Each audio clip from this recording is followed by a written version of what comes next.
সয়াবিনের সবজি ম্যারিনেট করে রেখে দেবো সয়াবিনটা। আপনাকে প্রথমে দিলাম জিরা পাউডার, লঙ্কার গুঁড়া, দিলাম জিরা পাউডার, হলুদ, নুন। এখানে আছে আদা, রসুন, কাঁচা লঙ্কা। এখানে আছে টক দই। এখানে আছে তেল, সর্ষের তেল। হয়ে গেছে মিক্স করা। মনে হচ্ছে এমনি খাওয়া যাবে। তেলটা গরম হয়ে গেছে। গোটা মশলা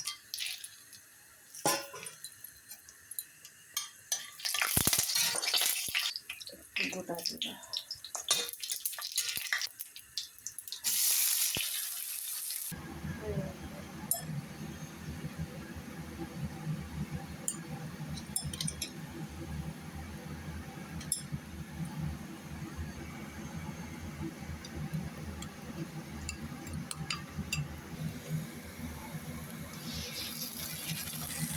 হলুদের মশলাটা দিয়ে দিলাম।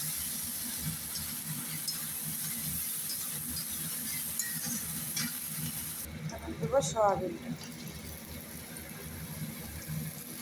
সয়াবিনটা হওয়ার দিকে আসছে।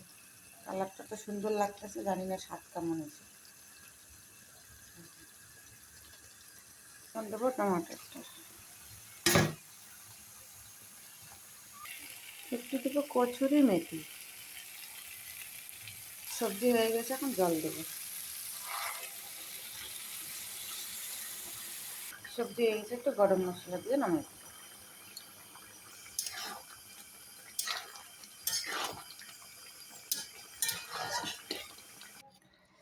বাই বাই, হয়ে গেল আমার সবজি।